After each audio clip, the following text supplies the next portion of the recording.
Adelante, Bernardo. Buenas a todos.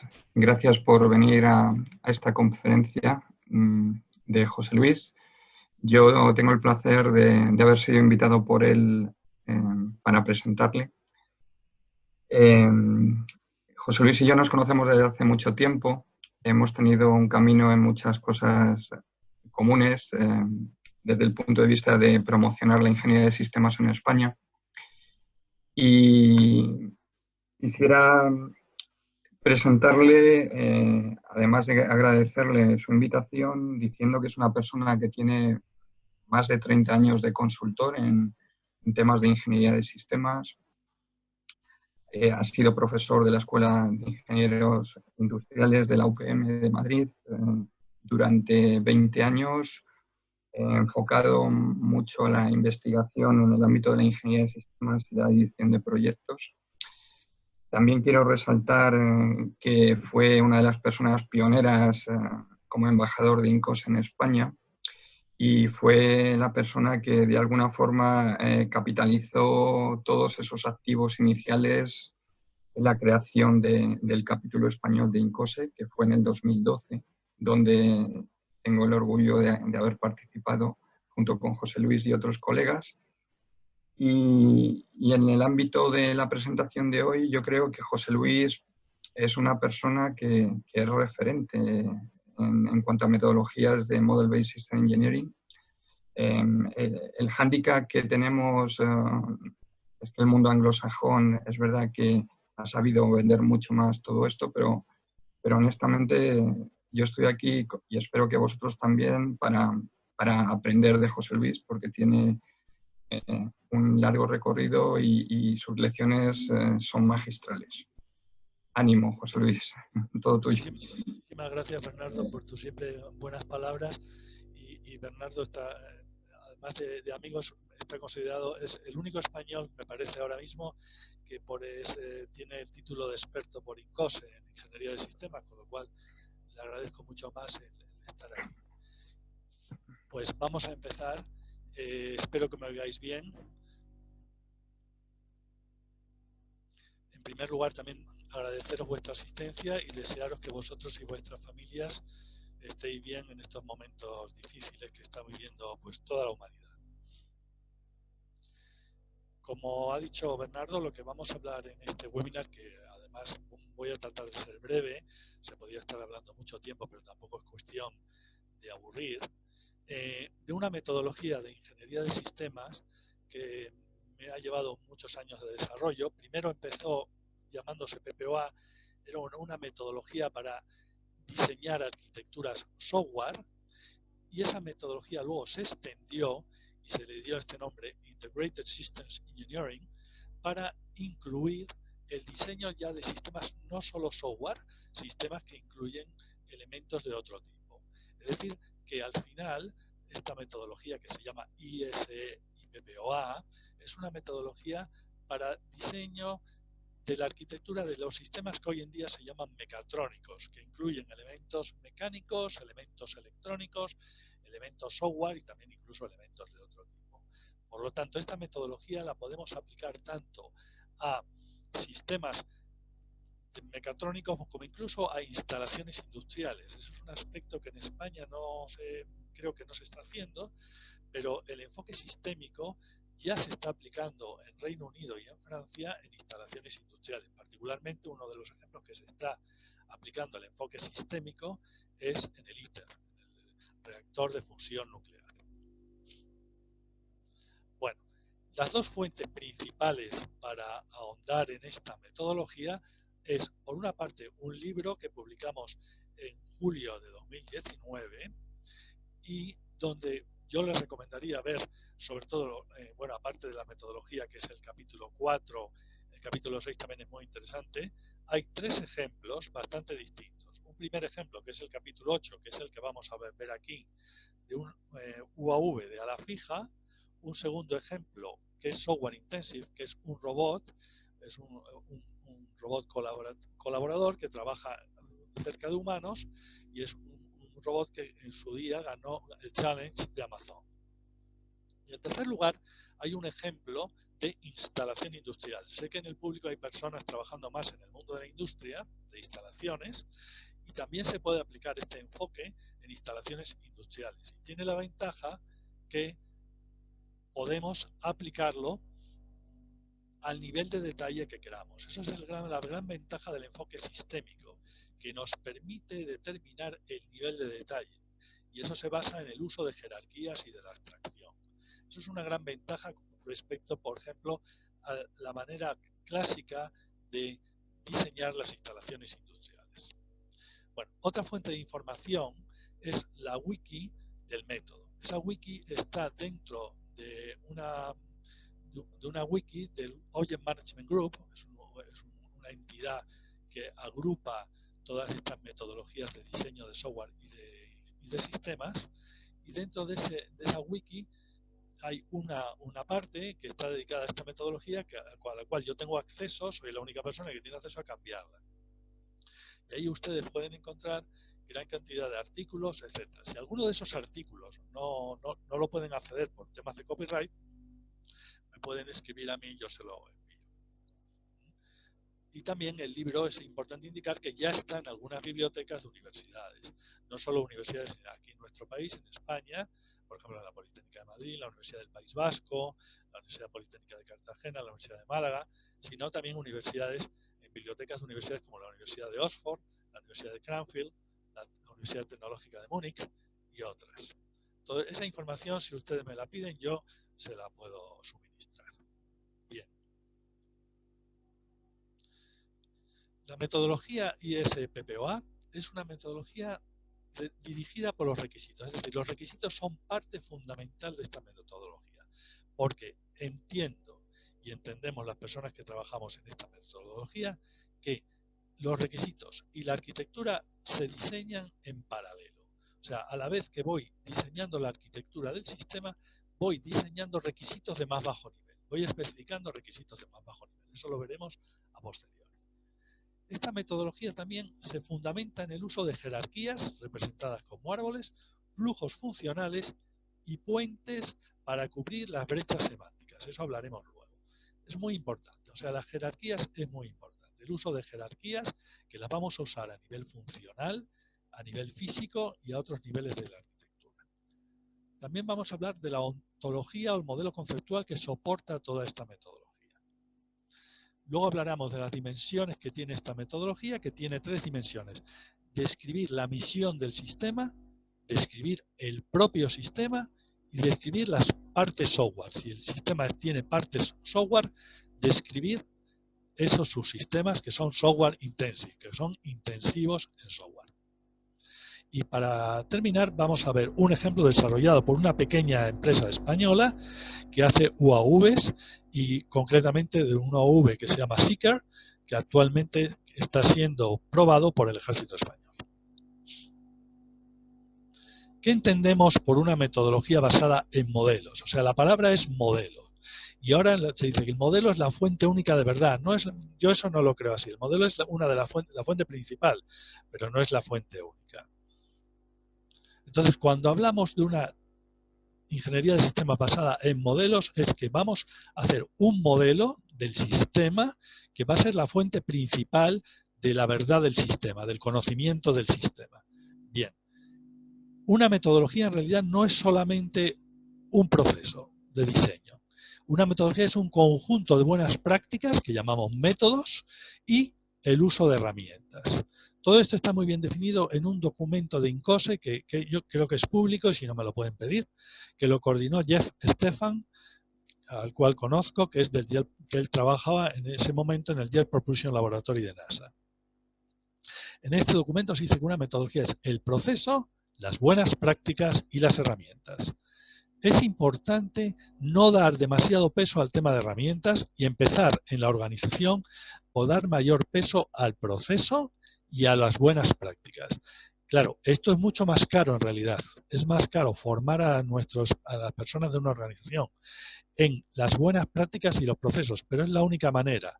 Y cualquier consultor serio de ingeniería de Model Based Systems Engineering que ustedes consulten, les va a decir lo mismo. Es decir, las herramientas van a venir después. O sea, no es bueno poner el foco al principio de este cambio de cómo hacer la ingeniería, poner el foco en las herramientas. Porque si ponemos el foco en las herramientas y no en las personas, vamos a tener un problema. Por lo tanto, es muy importante poner el foco en que las personas sepan pensar y usar unas prácticas de una manera. Todo esto lleva dinero. Hay experiencias, por ejemplo, el mismo Jet Propulsion Laboratory que he hablado antes, pues tiene una experiencia tremenda en toda la formación en procesos y métodos. Esta metodología particularmente, la que vamos a ver aquí, la que hemos creado, ISPPA, es independiente de herramientas. Nosotros particularmente para el libro usamos 2 herramientas. Luego, para otro proyecto hemos usado una tercera herramienta. Y ahora estamos usando, una de las personas que está en la audiencia lo sabe, otra cuarta herramienta. Es decir, que la metodología es lo que se dice en inglés agnóstica respecto a herramientas. Es independiente de herramientas. Es tool agnostic. Eso es mejor. ¿Vale? Usamos el estándar SysML porque es un estándar como notación, pero tampoco sería lo más importante. O sea, ni la herramienta ni la notación es lo más importante. Lo más importante es las buenas prácticas que estamos promoviendo y el proceso para usar, el proceso mental, el proceso que tiene que seguir el ingeniero para usar esas buenas prácticas. Vamos a ver entonces un poquito la metodología. Todo esto está muchísimo mejor, va a estar descrito en el propio libro. La metodología está bien descrita en el capítulo, sobre todo 4.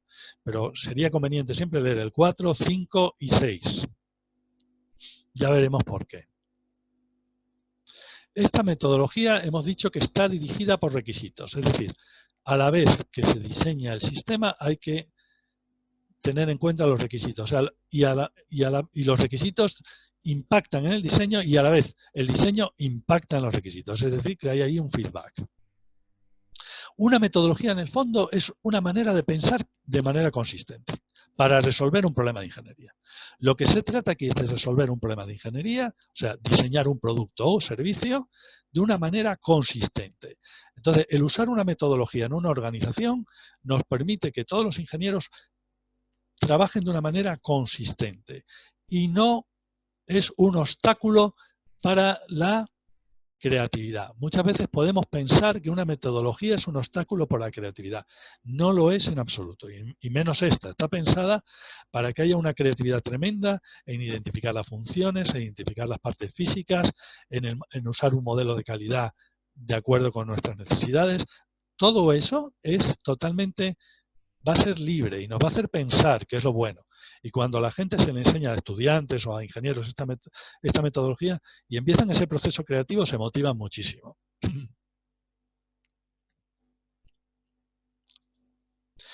Lo que he dicho antes, hay 2 procesos importantes. Uno de creación de la arquitectura, del sistema, y otro proceso de los requisitos.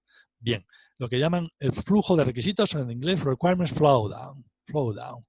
Ese proceso y el proceso de diseño de la arquitectura son paralelos y a su vez interaccionan entre ellos.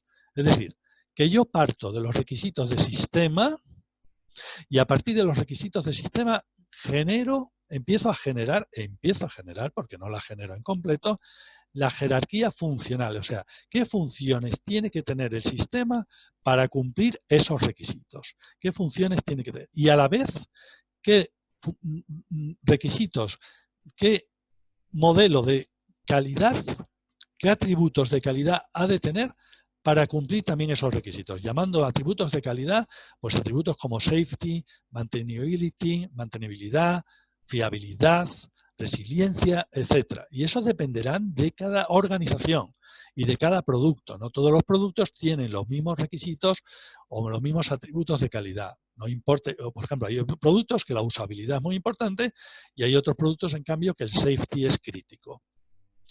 Con esas dos, cuando yo identifico la arquitectura funcional, yo lo que hago en la siguiente fase, el siguiente paso es asignar funciones a elementos que primero son lógicos y luego serán físicos.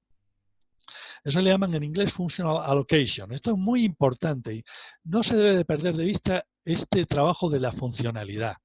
Que hay otras metodologías que lo han perdido un poco de vista. Incluso hablan, en vez de funciones, hablan de casos de uso. Creo que hay una confusión, porque un caso de uso es una interacción y una función es una transformación, y no es lo mismo. Es decir, una interacción sería como una conversación entre partes y una función es una transformación. Ahora mismo ustedes están usando funciones internas suyas, la función de ver, la función de entender, la función de oír. O sea, los sistemas tienen funciones. Estamos interactuando entre nosotros, pero al final estamos teniendo funciones que son lo que es importante. Bien, a partir de esas funciones nosotros identificamos sus sistemas o elementos que implementan o alocan esas funciones.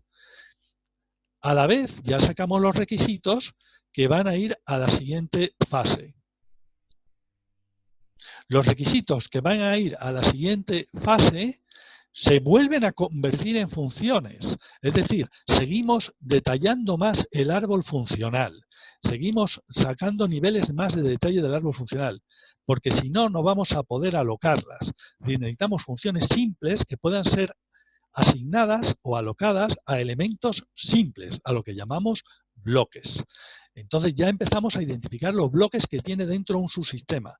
Estos bloques ya no son solo bloques, son partes. Por eso se pone minúscula, mayúscula. La letra mayúscula es el nombre del bloque y la letra minúscula es el nombre de la parte. O sea, es la instancia del bloque, el ejemplar del bloque. Esto es un poquito difícil de entender para que no venga del mundo de orientación a objetos, pero es así. Una vez que tenemos los bloques, también sacamos los requisitos de esos bloques para pasar luego a los especialistas que diseñan basándose en sus conocimientos de electrónica o de software o de ingeniería mecánica cada uno de esos componentes. Es decir, que hay un flujo donde probablemente la ingeniería de sistemas se quedaría aquí y a partir de aquí intervendrían los especialistas. O sea, la ingeniería de sistemas se queda cuando identificamos las partes o componentes básicos de los subsistemas.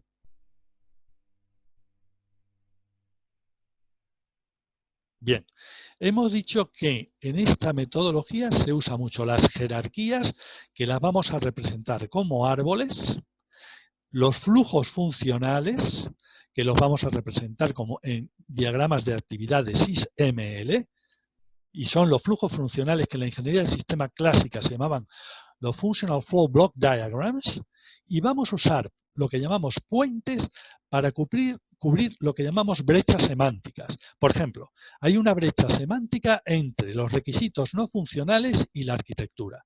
Porque los requisitos no funcionales, por ejemplo, los requisitos de safety, mantenibilidad, usabilidad, no se asignan, no se alocan a las partes como las funciones, porque a veces son propiedades emergentes.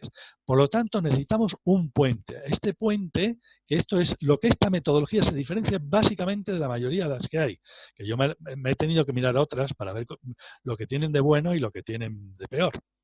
Bueno, pues esta metodología tiene un puente que le llamamos el uso de heurísticas, de reglas, para cubrir la brecha semántica entre los requisitos no funcionales, que son los más difíciles de especificar y los más difíciles de implementar, y la arquitectura del sistema. Es decir, que usamos jerarquías como un medio de abstraer y representar el nivel de detalle que nos interesa en cada momento. Las jerarquías se usan para representar funciones, para representar atributos de calidad y para representar las partes físicas. Normalmente, claro, a los ingenieros y a los estudiantes lo más fácil es representar árboles de las partes físicas, porque eso está relacionado con lo que en ingeniería llamamos el Bill of Materials. Y entonces los ingenieros normalmente descomponer partes físicas lo hacen bien. Pero en cambio, descomponer funcionalidad de cualquier sistema nos cuesta. Pues eso es un gran valor añadido, porque la jerarquía funcional es menos variable a la tecnología que la jerarquía física. Entonces, si tenemos una buena jerarquía funcional, la podemos guardar y tener una línea de productos para el futuro. Por ejemplo, si es una línea de productos de un avión, una familia de avión, el Airbus 320, pues podemos tener la misma jerarquía funcional y reutilizarla en los diferentes aviones de la familia 320 que vayamos desarrollando.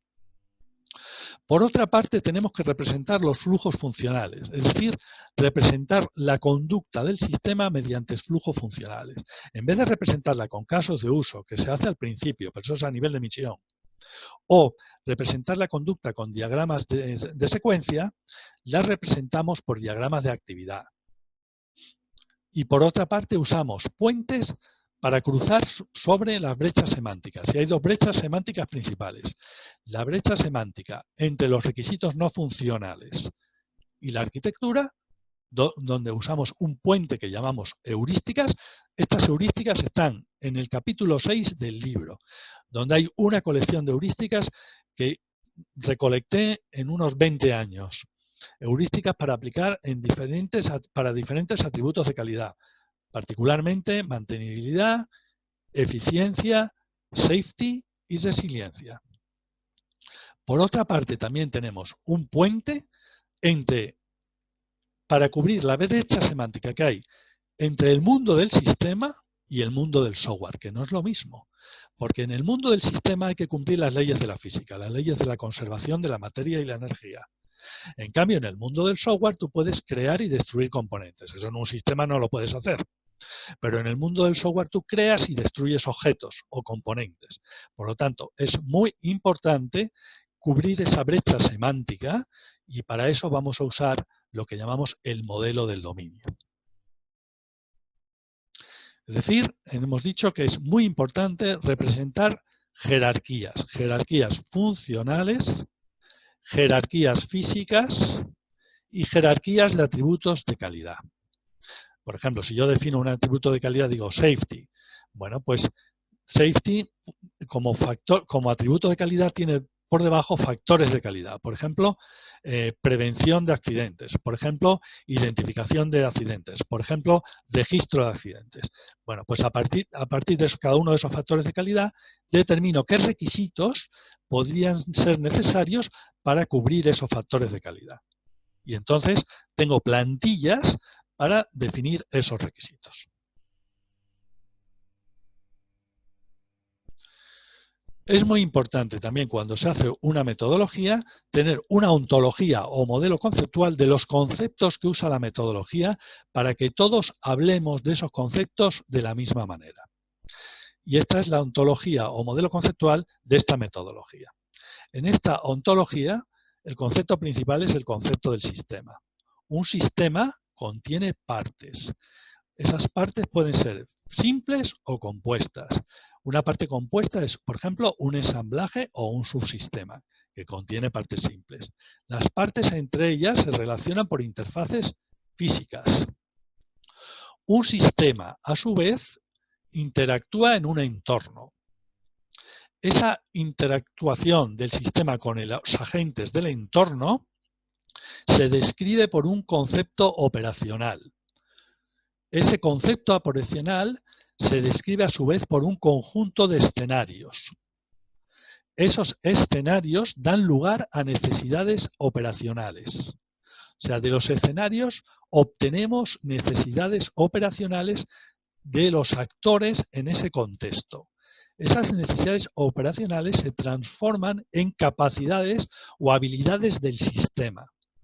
¿Qué llamamos en inglés? Decimos que una capability es una ability to perform something. O sea, el sistema tiene habilidades para hacer algo. Es lo mismo que en el mundo de las personas, en el mundo empresarial, hablamos de las competencias de una persona.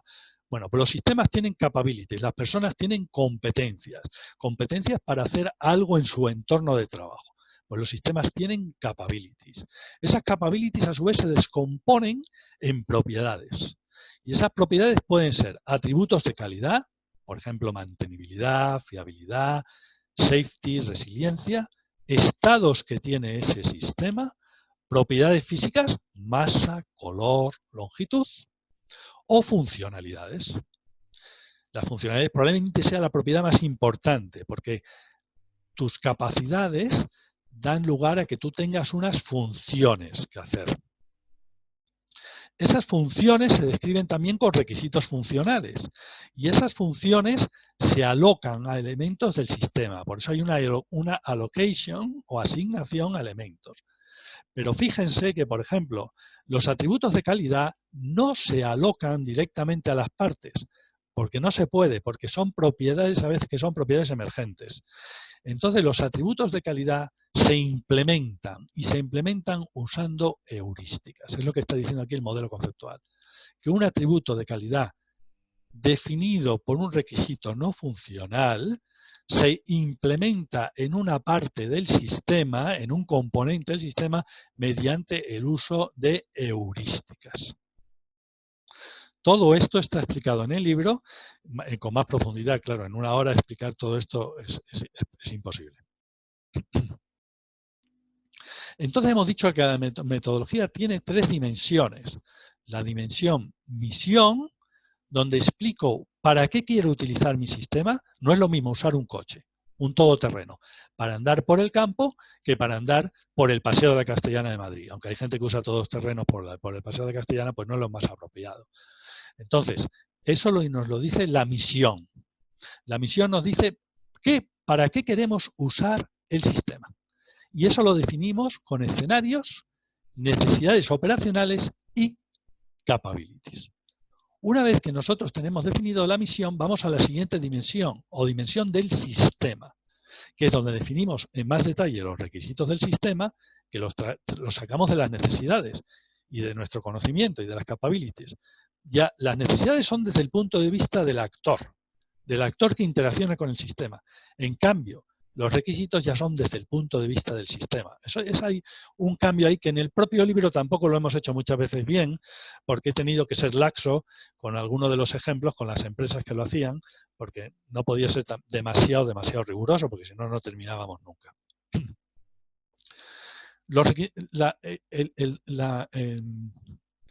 Para el sistema, para la dimensión del sistema, nuestros principales resultados son los requisitos del sistema, la arquitectura funcional, que son los árboles jerárquicos y los flujos funcionales, y la arquitectura física, que son los árboles jerárquicos físicos, y los diagramas IBDs en SysML, donde representamos las partes físicas y sus interacciones, sus interfaces y sus interacciones. Por otra parte, tenemos la dimensión, en algunos casos, software, donde usamos un modelo de dominio para hacer el puente entre el mundo del sistema, la dimensión sistémica y la dimensión software. Usamos el modelo de dominio, usamos una vista estructural para representar la arquitectura del software, sus partes, y una vista de conducta que volvemos a usar los diagramas de actividad para representar la conducta del software ante eventos. Esto es la metodología, el proceso principal de la parte sistémica, que se llama Integrated Systems Engineering. Este es el proceso. No voy a hablar del proceso de software, voy a hablar un poquito luego, un poquito porque no me da tiempo. Aquí voy a hablar de lo que es más importante, tampoco lo puedo hablar en detalle. Primero, cuando estamos en la dimensión misión, es muy importante describir los escenarios de uso del sistema o de mantenimiento, y de esos escenarios identificar necesidades operacionales. Yo siempre pongo un ejemplo en mis cursos, que es, imagínense ustedes que usted es la mujer del faraón y está en pleno desierto viendo un desfile. Entonces, ¿cuál es su necesidad? Su necesidad es mantenerse a una temperatura corporal buena, o sea, no tener mucho calor. De esa necesidad en ese escenario da lugar a un sistema que tiene que tener una capacidad, que es refrigerar a esta persona. Esa capacidad o función, refrigerar, la tengo que alocar a elementos del sistema. ¿Y qué elementos son? Pues digo, unas plumas de avestruz con un palo y una persona, en aquella época era un esclavo, que movía el palo. Pues esos son los elementos físicos. Es decir, que a partir de una necesidad identifico una capacidad, refrigerar, e identifico los elementos físicos para hacerlo. Bueno, pues esto es lo que se hace en el método. Defino las necesidades en los escenarios, a partir de ahí identifico capacidades y funcionalidades de alto nivel y atributos de calidad. Por ejemplo, un atributo de calidad sería el palo no debe dañar a si a la persona, a la mujer del faraón. No le debo dañar si en un momento dado, sin querer, le doy. A partir de ahí, yo sigo creando mi jerarquía funcional y descompongo las funciones en funciones hijos. Esto es lo más difícil. Y esto es lo que más veo siempre en mi experiencia, tanto en la universidad como con empresas, lo que más le cuesta a la gente. Hacer jerarquías funcionales. Y es, curiosamente, una de las cosas que a los humanos nos hace diferentes de la inteligencia artificial y de otros animales, que es nuestra capacidad de abstracción. Esta mañana mismo estaba atendiendo a un seminario de expertos en neurociencias. Y decía que lo que nos separa de los animales y de las máquinas llamadas inteligentes es nuestra capacidad de trabajar con conceptos, de trabajar en abstracción. Bueno, pues esto es trabajar con abstracción. Cuando nosotros tenemos suficientemente jerarquizada y hemos entrado a funciones hijas de un nivel de detalle suficiente, es decir, suficientemente completo, ¿y cómo lo sé eso? Pues que son funciones que ya puedo alocar a partes simples. Si una función va en muchos sitios, es una función demasiado compleja. Conviene descomponerla en funciones hijas. Ya, entonces, asigno esas funciones a elementos lógicos y represento lo que llamo la arquitectura modular. O sea, componentes lógicos que agrupan esas funciones. Normalmente, a veces solo tiene una funcionalidad, a veces tiene dos, a veces tiene tres. No hay que ser tampoco demasiado restrictivos, depende. Una vez que tengo los componentes lógicos, los convierto en componentes físicos, lo que llamo la arquitectura refinada. Y para eso voy a usar heurísticas de diseño y voy a usar lo que llaman en ingeniería de sistemas análisis de alternativas, llamado en inglés trade-off analysis. Cuando hago eso, ya tengo la arquitectura física. Esto, claro, parece muy simple, pero no lo es. Es decir, muy importante, representar la arquitectura funcional. Jerarquías funcionales, flujos funcionales y las interfaces funcionales. Ahora lo vamos a ver. Entonces, es muy importante que construyamos árboles de funciones. Aquí es muy simple, pero estas funciones probablemente haya que descomponerlas en funciones hijas y a su vez las hijas en hijas y así hasta el nivel de detalle que sea necesario y suficiente para nosotros. Por una parte, jerarquía funcional, muy importante. Por otra parte, vamos a representar lo que las funciones intercambian entre ellas. Es decir, si la función f1 le envía a la función f2 algo, lo representamos en esta forma matricial. Esta forma matricial en ingeniería de sistemas se llama el n-square chart o diagrama n cuadrado. Entonces, en este diagrama se representan en la diagonal las funciones de un cierto nivel, no conviene mezclar niveles, a veces se hace, pero no conviene, y los ítems que se intercambian entre ellas. Incluso, si hay ítems que vienen del exterior, se utiliza la fila de arriba del todo. Y si hay ítems que salen hacia el exterior de este grupo, se usa la columna de la extrema derecha, como pueden ver aquí. Entonces, el diagrama de actividad va a quedar más simple, porque en el diagrama de actividad solo vamos a representar el flujo funcional. No vamos a representar lo que intercambian las funciones. En eso, esta metodología también se distingue de otras, porque hay otras metodologías que en el diagrama de actividad representan también esto. Lo que hace que el diagrama de actividad sea muy complejo de entender por las personas. Eso yo no lo recomiendo. Ahora, si alguien quiere no usar este y hacerlo todo en el diagrama de actividad, pues también lo puede hacer. Aquí estamos viendo un flujo funcional donde la función f1 precede a la función f2, luego, según se cumpla una condición u otra, viene la función f3 o la f4, esos son dos funciones alternativas, y luego en secuencia viene la función f5. Esto es lo que llamamos un flujo funcional. Y esto era lo que en la ingeniería de sistemas tradicional se llamaba un Functional Flow Block Diagram, un diagrama de bloques de flujo funcionales. También promovemos que cada función se describa textualmente con una plantilla. Ejemplos de eso lo tienen en el libro, en los capítulos 8 y 9. Una vez que tenemos la arquitectura funcional, somos capaces de identificar grupos de funciones que podían ir al mismo módulo o elemento lógico-físico que implementaría esas funciones.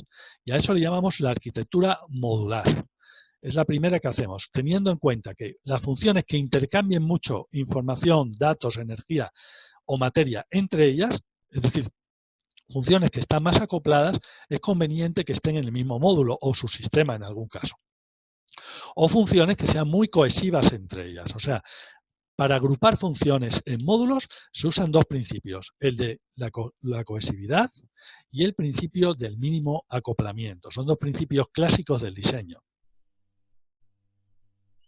Una vez que tenemos la arquitectura lógica basada en módulos, vamos a construir la arquitectura refinada o arquitectura física. Para hacer eso vamos a usar dos buenas prácticas. Por una parte, el uso de heurísticas, capítulo 6 del libro, que dependen de nuestro modelo de calidad. Si es un producto que lo más importante es la usabilidad y no el safety, pues tendremos que usar heurísticas de usabilidad. Si es un producto que es un avión y el safety es fundamental, tendremos que usar heurísticas de safety. Eso lo hemos visto últimamente en algunos problemas que ha habido en la aviación comercial, donde el safety no se hizo bien. También se usan técnicas de esto está en el capítulo 11 del libro, técnicas de análisis de alternativas, lo que llaman trade-off analysis, que son técnicas matemáticas. Aquí se usan técnicas matemáticas y curvas de utilidad para estudiar diferentes alternativas. Nosotros, por ejemplo, esto lo estamos usando para analizar para un mismo componente alternativas tecnológicas. ¿Qué tecnología vamos a usar? Entonces, para identificar la mejor tecnología, usamos trade-off analysis basándose en técnicas AHP, Analytical Hierarchical Process, o matrices Swing. Todo esto, claro, son muchísimos temas que en tan poco tiempo es dificilísimo de cubrir. Pero bueno, yo les estoy lanzando y en el libro vienen referencias, en cada capítulo vienen referencias para profundizar más aún en cada una de estas temáticas. Y de todas maneras, si tienen alguna pregunta al respecto, me la hacen o por correo electrónico.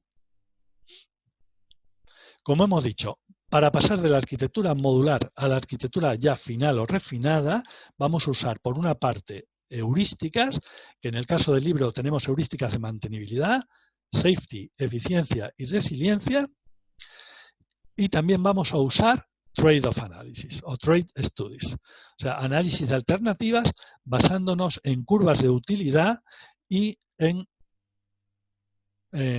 Analytical Hierarchical Process o matrices Swing. De esa manera, por una parte, implementamos los requisitos no funcionales y por otra parte, elegimos las tecnologías que desde diferentes criterios, que pueden ser coste, facilidad de mantenimiento, peso. En una nave espacial, por ejemplo, el peso es muy importante y el consumo de energía, pues hacemos trade studies para evaluar diferentes alternativas tecnológicas, por ejemplo, con criterios de peso, consumo de energía, coste, facilidad de mantenimiento, etc. Y entonces, como resultado, tenemos lo que llamamos la arquitectura física. La arquitectura física representamos los subsistemas y en cada uno de esos subsistemas sus partes. Ven ustedes que aquí tenemos la parte C del tipo C grande. O sea, en este diagrama lo que se representa es un tipo o bloque. Y aquí ya se representa una parte concreta.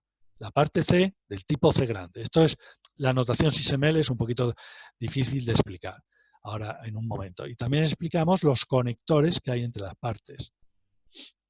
Por otra parte, asignamos las funciones que va a hacer cada parte. Es decir, la parte B pequeña hace la función F2. Y para eso usamos el diagrama de actividad que habíamos hecho antes, pero con lo que llamamos particiones o calles de natación, que son estas. La calle de natación A, la calle de natación B, la calle C y la calle D. Ahí estamos diciendo que las funciones F3 y F4 las hace la parte C. Muy interesante, porque ya tenemos hecha una asignación y una trazabilidad entre funciones y elementos físicos que hacen esas funciones. De tal manera que sabemos qué función hace cada elemento físico, qué elementos físicos hacen cada función y podemos hacer, por ejemplo, saber si alguna función no la hace nadie. nos hemos olvidado de asignarla a ningún elemento físico, o si tenemos un elemento físico que hace una función que no estaba definida previamente. Todo eso es importantísimo en ingeniería, muy importante incluso en trazabilidad y en certificación del producto. Cuando un subsistema es intensivo en software, aquí no voy a explicar tanto porque el tiempo se apremia, usamos la parte de la metodología que se llama PPOA. Esta parte no es solamente un proceso, sino también es lo que llamamos un framework de arquitectura. Es decir, PPOA te da unos bloques constructivos, define unos elementos constructivos propios. Como por ejemplo en un edificio dijéramos, defino siempre un tipo de ventanas, un tipo de puertas, un tipo de columnas, etc. Bueno, pues igual, PPOA te da un tipo de elementos constructivos y también te suministra dos tipos de vistas. La vista estructural y la vista de conducta. Es decir, que PPOA ofrece un vocabulario de elementos constructivos a los cuales llama componentes y mecanismos de coordinación. Esos elementos constructivos de tipo componente pueden ser activos o pasivos, es decir, activos son procesos que tienen su propio hilo de control, y pasivos cuando son componentes que no tienen hilo de control. No voy a entrar en gran detalle. Y luego tiene mecanismos de coordinación cuando hay componentes que tienen su propio hilo de control y tienen que interactuar entre ellas. Y esos mecanismos de coordinación son abstracciones de mecanismos que dan los sistemas operativos de sistemas de tiempo real. Por ejemplo, semáforos, buffers, buzones o mailboxes, etc. La abstracción de esos mecanismos que dan los sistemas operativos de tiempo real es lo que aquí llamamos en PPOA mecanismos de coordinación. En PPOA no voy a entrar en el mismo detalle que he explicado la otra. Lo más importante es crear un modelo de dominio. Es decir, nosotros tenemos funciones que queremos implementar como software. Bueno, pues esas funciones ahora ya no le llamamos funciones, le llamamos un concepto semánticamente parecido en el mundo del software, que es responsabilidades. Y esas responsabilidades las asignamos a clases software. Es decir, que vamos a usar una manera de diseñar que es dirigida por responsabilidades, se llama Responsibility Driven. Es decir, convertimos las funciones que queremos implementar en software en responsabilidades. Y esas responsabilidades las asignamos a componentes software. Para hacer eso, primero construimos un modelo de dominio o modelo de clases software que representan conceptos que son importantes para ese subsistema software. Esos conceptos son semillas de lo que luego van a ser las componentes software. Todo esto, claro, hay que hacerlo y es complejo también para las personas por el tema de lo que habíamos dicho antes, la abstracción. Hay que abstraer en conceptos lo que son elementos o conceptos, nunca mejor dicho, importantes que tiene que el software tener en cuenta. Claro, muchas veces, yo lo he visto tanto en estudiantes como en profesionales, lo que se abstrae muy bien como conceptos son elementos físicos, sensor, etc. Pero en cambio, el concepto de medida, que es un evento, muchas veces no lo ponen. Confunden el concepto, la abstracción de sensor como elemento físico, de la abstracción de medida como acontecimiento. Pues eso es importante en la construcción de lo que llamamos el modelo del dominio.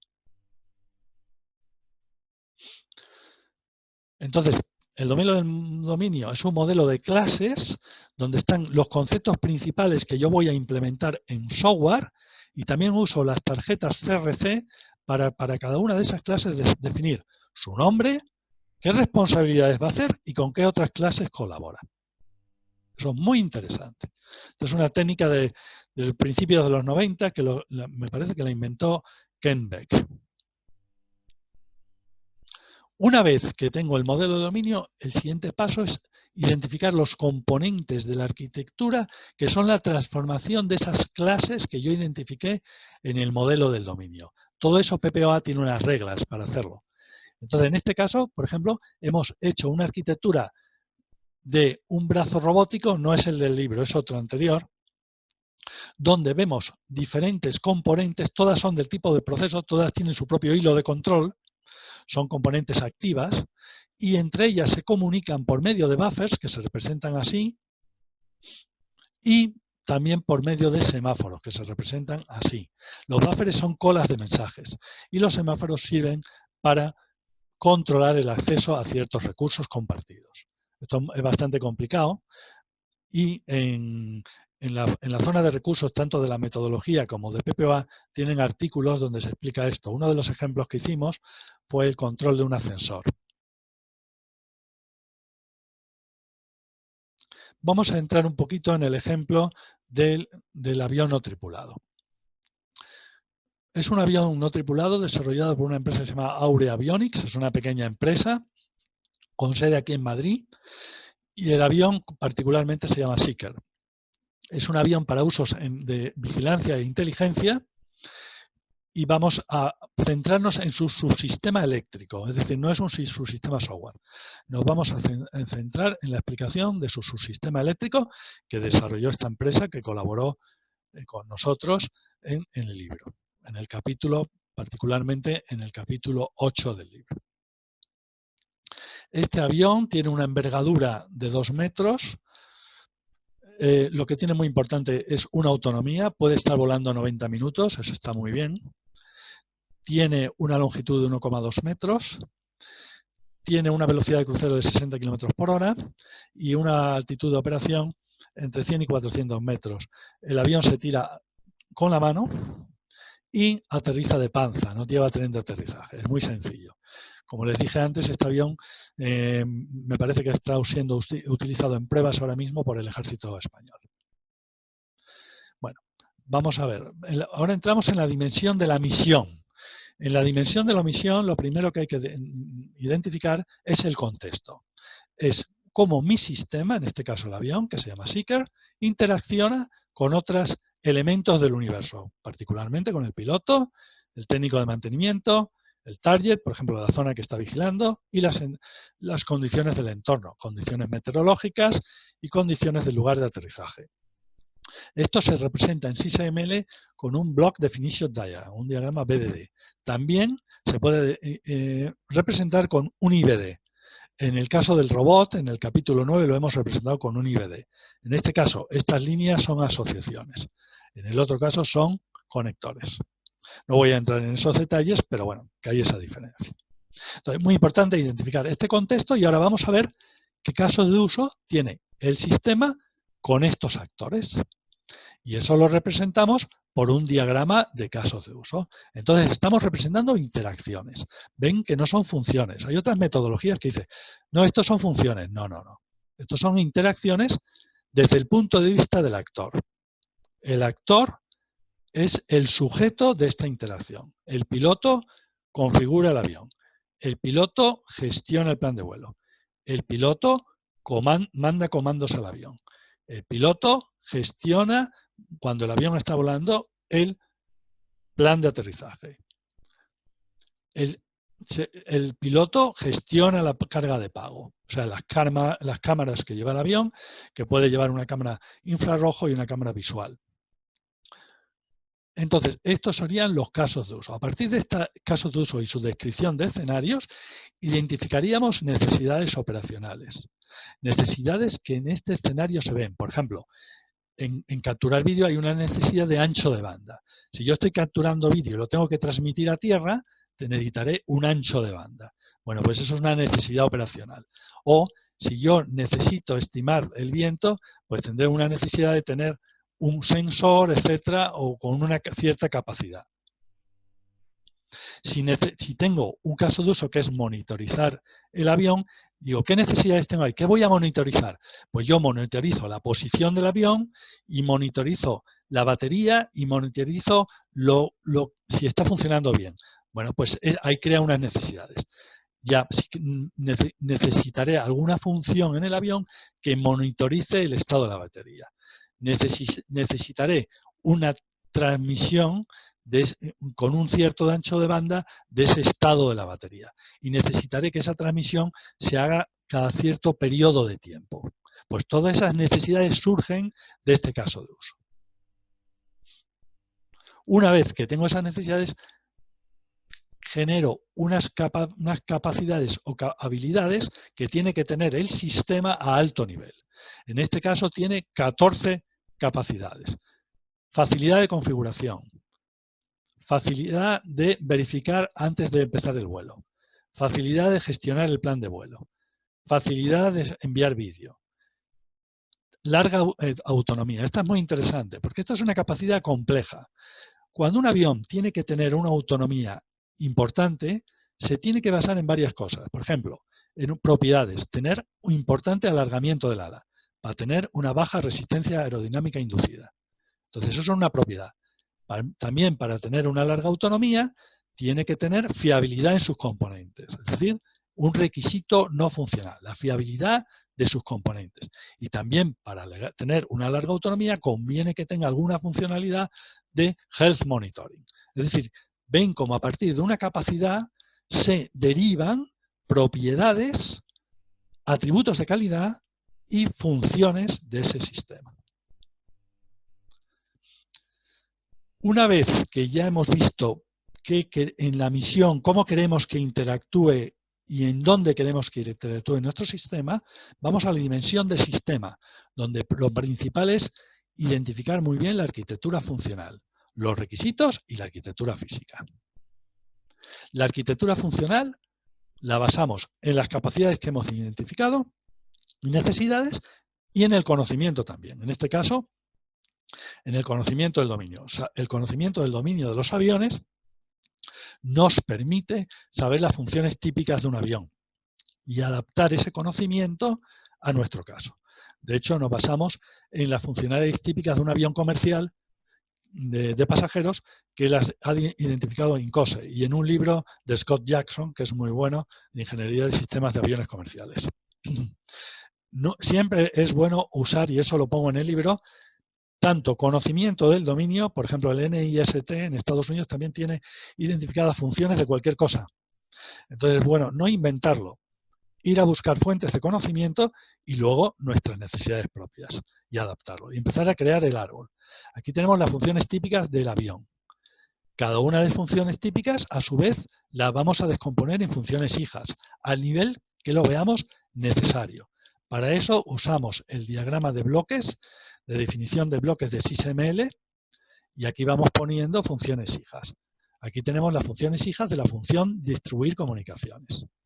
Vamos a ver las funciones hijas de la parte eléctrica.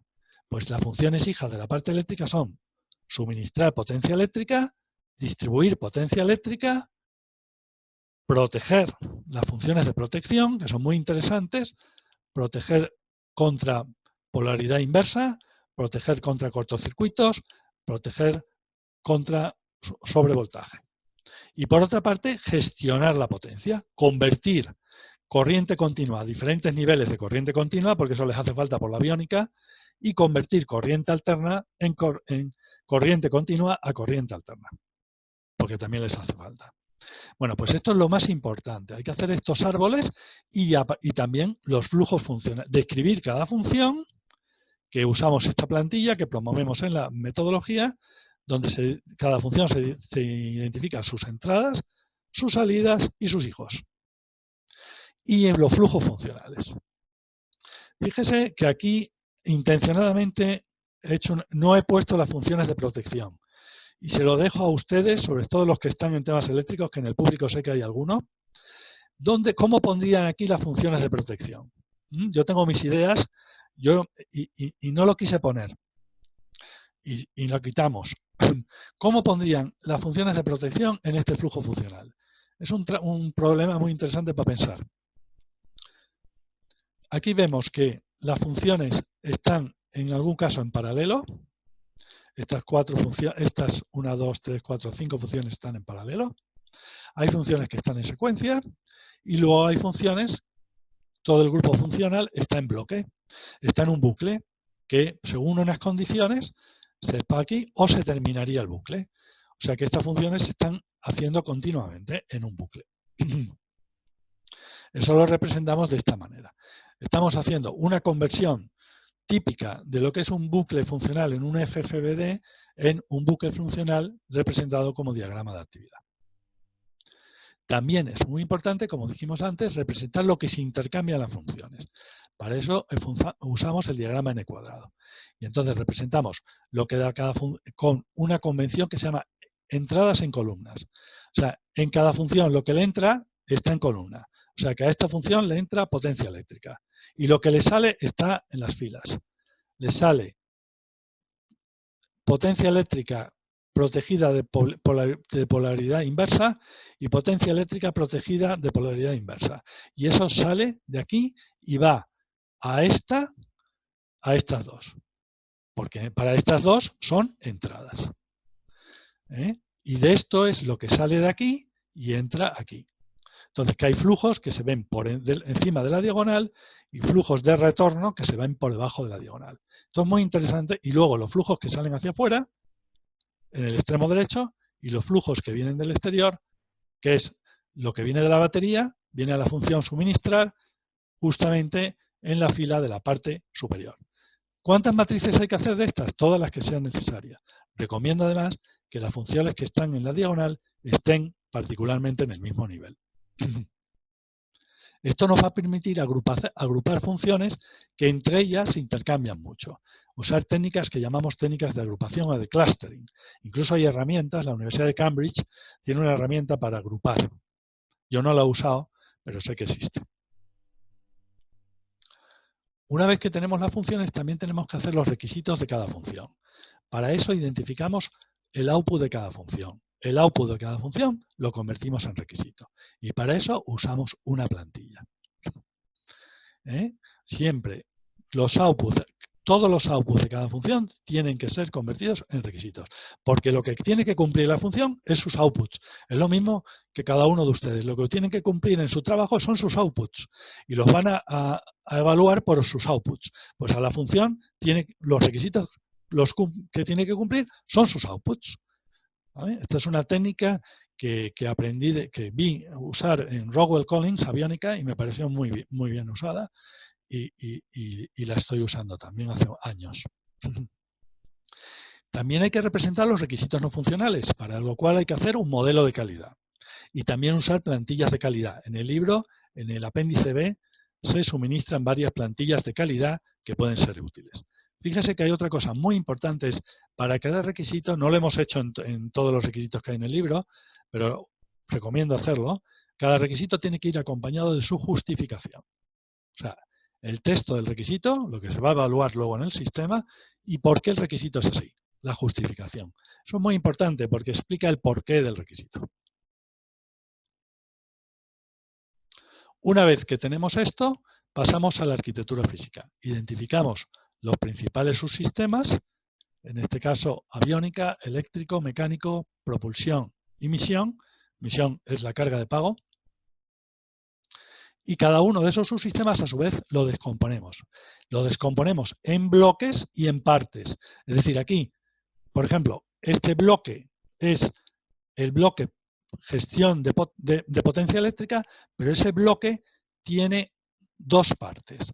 La parte convertidor corriente continua a corriente alterna y la parte convertidor corriente continua a corriente continua. Es decir, aquí se pone el bloque y aquí se ponen las partes. Esto es todo la notación SysML. No estamos inventando nada. Cuando una parte incluso aparece un número de veces, se indica la cardinalidad. Es decir, de los distribution elements, tenemos 7 distribution elements. Vamos así. Una vez que tenemos las partes, podemos asignar las funciones a cada parte. Y entonces lo representamos con un diagrama de actividad y con líneas de partición o swing lanes, o calles de natación también llamadas. Y entonces vemos cada parte qué funciones hace. Ven ustedes que no he puesto las funciones que hace de protección, porque no he puesto las partes de protección. Habría que haberlas puesto. Yo se lo dejo a ustedes como ejercicio. Una vez que tenemos eso, ya podemos pintar, teniendo en cuenta las heurísticas, que luego pueden ver, la arquitectura refinada, arquitectura física, donde representamos las partes. Ven que aquí está el convertidor corriente continua, corriente alterna, que pertenece al tipo Power Management. Ponemos las partes y las interacciones que tienen entre ellas, representadas por puertos y conectores. Esas interacciones pueden ser intercambios de materia, materia, energía o señal. Aquí hay principalmente energía y señales. Cuando lo que se intercambia son señales o comandos, usamos puertos que llamamos estándar, que son representados con bolita ganchito. Ahora ya en las últimas versiones de SysML estamos usando proxy ports en lugar de estos puertos estándar. Pero es un tema de anotación, no es lo más importante. Lo más importante es que hemos representado las partes y hemos representado las interfaces o interacciones. Estas son puertos de flujo y puertos estándar. Flujo es cuando hay flujos de materia o energía y puertos estándar cuando hay interfaces cliente-servidor donde se envían comandos o señales. Es muy importante también identificar qué heurísticas hemos aplicado para hacer esa arquitectura. En este caso hemos aplicado heurísticas generales de estructuración, heurísticas de cohesión y mínimo acoplamiento, heurísticas relativas a mantenibilidad, porque en el avión importa la mantenibilidad, y heurísticas relativas a safety. Por ejemplo, minimizar el número de componentes e interacciones. Por ejemplo, obligar a que se cumplan los requisitos temporales, porque normalmente cuando no se cumplen los requisitos temporales en un elemento, en la conducta de un elemento, suele dar lugar a fallos, que suele dar lugar a problemas que pueden provocar daños en personas. Y eso es un tema importante desde el punto de vista de safety. También, como hemos dicho, a cada una de esas partes usamos una plantilla para describirla. Es decir, una plantilla donde escribimos su input, su output, la función que realiza esa parte y el nombre de la parte. Para terminar, entonces, lo importante de una metodología es que nos enseña a pensar. Y nos enseña a pensar de una manera consistente, porque una metodología es muchos años de desarrollarla y lo que se busca principalmente es la consistencia. Cuando una metodología lo hace uno por su cuenta y no le dedica suficiente tiempo, puede haber inconsistencias y eso hace lugar a que haya errores en su aplicación. Por lo tanto, lo importante de una metodología es enseñar a pensar consistentemente. Y eso facilita la vida a los estudiantes, facilita la vida a los ingenieros que desarrollan sistemas y facilita la vida a los ingenieros especialistas que tienen que usar esos diseños hechos por los ingenieros de sistemas para desarrollar, basándose en su especialidad, los componentes electrónicos, eléctricos o de software. Por lo tanto, el modelo es la fuente de verdad para que todas estas personas se comuniquen y puedan entender todos de la misma manera el sistema. También el modelo nos puede servir para simularlo y ejecutarlo y ver problemas antes de implementarlo. Y eso es lo que también se está potenciando mucho con las herramientas, que tengan capacidad de simulación. Por lo tanto, eso es muy importante, por ejemplo, modelar muy bien la conducta del sistema para que nos permita simularla y ver cuellos de botella, situaciones de bloqueo, etc. Eso nosotros lo hicimos precisamente en la parte de conducta de tiempo real. Y usamos desde PPOA una herramienta de simulación que se llamaba CHEDAR, hecha por una universidad francesa, y podíamos simular en la arquitectura, antes de implementar la arquitectura, si había, por ejemplo, bloqueos y si había, por ejemplo, cerrojos mortales. Pues yo creo que con esto es suficiente y quedo a su disposición para preguntas. Muchas gracias por su atención. Voy a ver entonces la parte de preguntas. O si alguien quiere coger el micrófono y preguntarlo a viva voz, yo creo que también lo podemos hacer.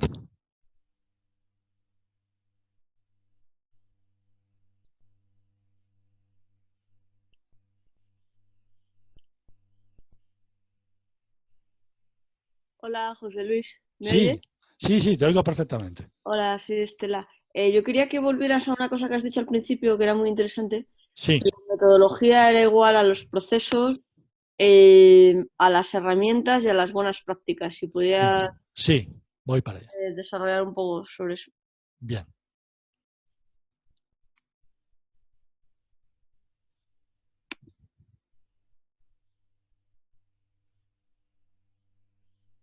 Sí. O sea que una metodología es una tríada. Por una parte tienes que dar procesos, es decir, pasos para llevarla a cabo. Es decir, yo quiero producir tal entregable, quiero producir la arquitectura física. ¿Qué pasos tengo que seguir? Y eso lo llamamos el proceso, los pasos. Pero yo para producir una arquitectura física tengo que también tener en cuenta una serie de buenas prácticas. Por ejemplo, el uso de heurísticas. A eso le llamamos métodos. Y también usamos una herramienta de case. A eso le llamamos la herramienta. Es decir, que el conjunto de pasos, buenas prácticas y herramientas. Podría ser, por ejemplo, en cocina. Si yo tengo que cocinar algo, yo tengo una serie de pasos que hacer, pero a lo mejor un cocinero me dice, oye, una buena práctica para hacer la mayonesa es que tengas en cuenta esto. Y luego, para hacer mayonesa, usa tales herramientas. Es decir, unos pasos, unas buenas prácticas y una serie de herramientas. ¿Eh? Entonces, la metodología es el conjunto de las tres cosas. Sí, porque luego más adelante decías que era como una forma consistente de pensar, ¿no? Exactamente. Porque aplicas las buenas prácticas, pero en un proceso, y aplicas las herramientas teniendo en cuenta el proceso y las buenas prácticas. Si no lo haces conjuntado, da lugar a incoherencias. Muchas veces las empresas, por ahorrar dinero, van directamente aquí.